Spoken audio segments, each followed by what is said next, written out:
Oh, hello. This is Tak Chung from Walk with Tak. Welcome to my YouTube channel.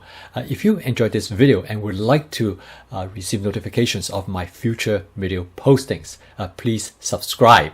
One of the attributes of my fast cooking system is template-based cooking. Now, template-based cooking is important for generating diversity by using only a very few templates. In fact, as I have discussed earlier, by having only maybe 5 or 6 templates, if each template can generate 5 or 6 different variations, you will have a large repertoire in your command. In this video, I'm going to demonstrate to you how to use a basic chicken stir-fry template to create 2 different variations by using exactly the same ingredients.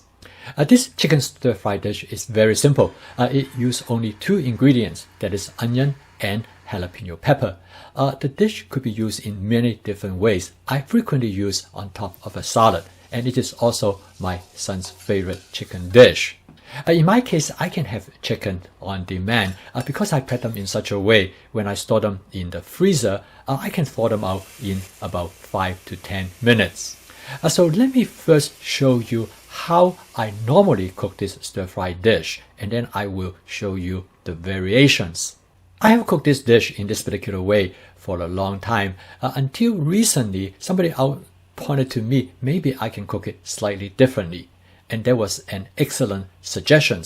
It provided me a variation to this basic template. In this basic template, I'm going to use my Cucinary 14-inch stainless steel wok. I'm going to start out by adding 2 tablespoons of canola oil to the wok, and I heat up the oil until it starts to smoke lightly. I let the oil to smoke for about 15 seconds gently, and this is the time when the wok is being seasoned. This is my smart seasoning method, and it works really well. If you're not familiar with this method, you can take a look at this video. I add the diced onion to the wok. I dice the onion in such a way so that it will blend well into the dish. Also, it will be less noticeable. After a few quick stir, I add the chopped jalapeno pepper to the wok. Again, I cut them relatively small so they can be cooked quickly. After mixing the jalapeno pepper and onion for a few seconds, I add the chicken to the wok. The chicken will slice thinly so that they will cook rapidly. At this point, it is important to stir the chicken quickly because you want everything cooked as evenly as possible. As you can tell, the chicken cooked very quickly because it's sliced so thinly. As long as when both sides of the chicken looks cooked, you are almost done.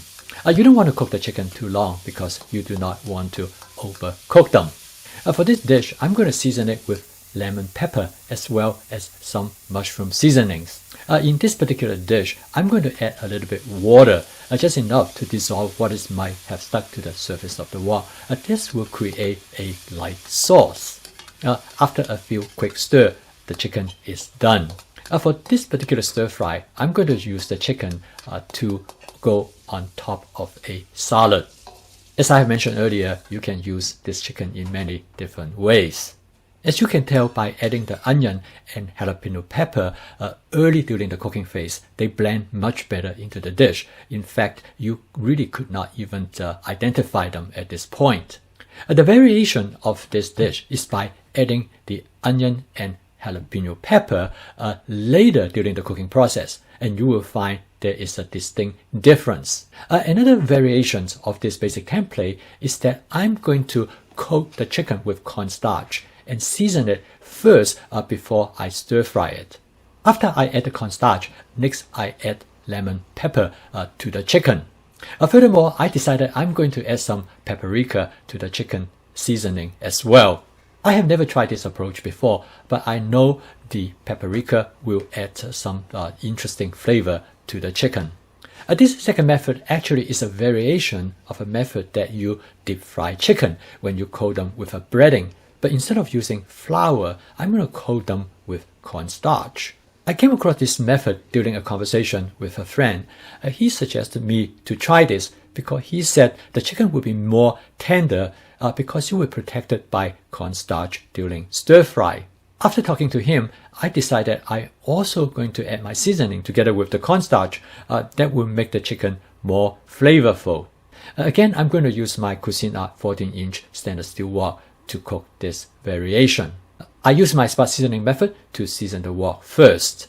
I add the chicken to the wok and stir fry it. As you can tell, the chicken starts to turn brown as you would cook the chicken in a deep fry situation.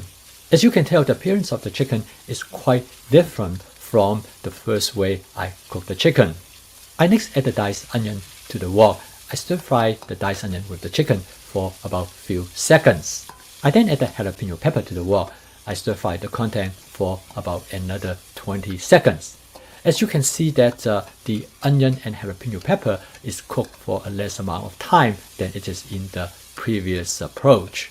I'm not going to add any water in this case because I want the chicken to maintain that crispiness from the cornstarch. And then the dish is done. The cooking time is about the same as the previous version. As you can see, there are quite a bit of difference in characteristics between the two dishes. So what is the verdict? It was clear the two chickens are quite different from each other, even though the same ingredients are being used in both dishes. In the case of the first dish, because the onion and jalapeno pepper was added to the cooking phase earlier, so they blend much better into the dish, and that makes the chicken more suitable for incorporated into dishes that you want it to blend better. And now in the second way, it is quite different because the chicken has much more intense flavor, and the coating also made the chicken more moist and tender. From this standpoint, I like the second version better than the first version. In the case of the onion and the jalapeno pepper, the second version, they are more distinct, and the jalapeno pepper is much stronger in the second version because it is added later during the cooking process. Therefore, by cooking the dish slightly differently, you impart very different characteristics to the dish. This is a clear demonstration of the template-based cooking in a very small scale. In many ways, this is a good way to try out the template-based cooking by using different variations to create very different version of the same template. Another important benefit of the template-based cooking is that not only by cooking it in a slightly different way, but you can also make substitutions. For example, you can substitute the onion with garlic. If you want to have pepper flavor, but you don't want to have the dish to be spicy, you can substitute it with sweet pepper instead. As you can see, the variations are infinite. It's only limited by your imagination as well as your taste preference. Once you become familiar with template-based cooking, you can see the possibility that you can generate it. You will never cook the same dish twice.